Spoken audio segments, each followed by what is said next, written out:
Did you ever fry an egg on a cold stove?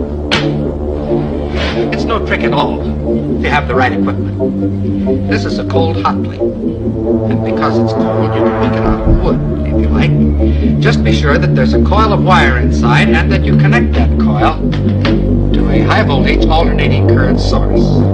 The rest is easy. As long as we're being different, we'll use motor oil instead of Crisco.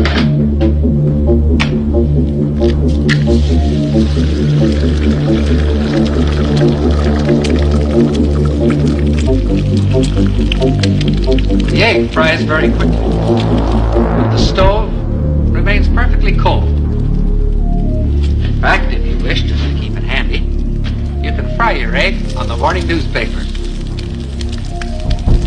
With a gadget like this, you can get up in the morning, sit on the stove, read the morning newspaper, and fry the eggs in your lap.